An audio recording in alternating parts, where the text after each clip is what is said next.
घर घर की कहानी, सब घर की कहानी। जो ख़ानदान आपस में मिलकर लेन देन या कोई कारोबार कर रहे हैं तो ये वीडियो उनके लिए एक सबक अमेज़ हो सकती है।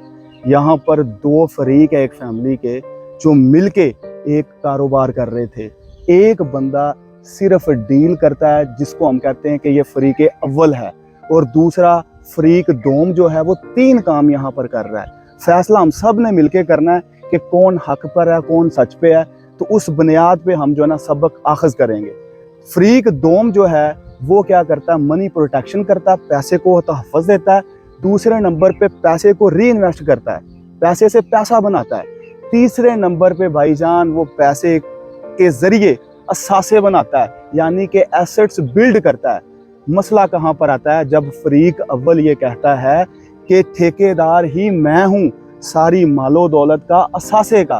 तो यहाँ पर हमने फैसला करना है, आपने कमेंट्स में बताना है कि कौन हक पर है। एक बंदा जो डील करने वाला है या एक वो बंदा है जो वो 3 काम इतने अच्छे तरीके से सरअंजाम देता है जिसके ज़रिए सारा कुछ बनता है, और जिसके ज़रिए फरीक अव्वल खुद और अपनी नस्ल को क्या कह रहा है जी, मैं वारिस बना रहा है। तो भाईजान यहाँ पर सबक क्या है? सबक ये है कि जब कभी भी आप अपनों के साथ कारोबार करें तो याद रखिएगा, ये एक हकीकत पर मबनी मैं आपको सबक दे रहा हूँ कि ये हुआ है। आप अपना पहले से नाप तोल कर लें।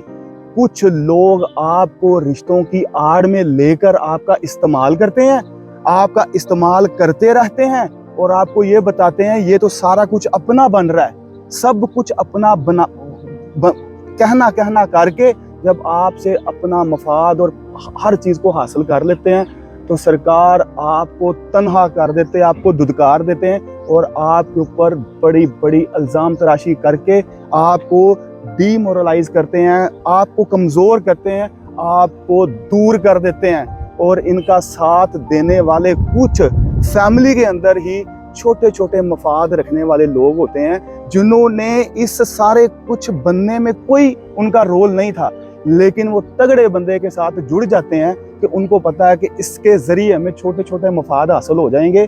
तो वो क्या करते हैं, फरीक दोम का साथ नहीं देते जो हक पर होता है, और फरीक अव्वल का साथ देते हैं सिर्फ क्या है कि छोटे छोटे मफादात के लिए।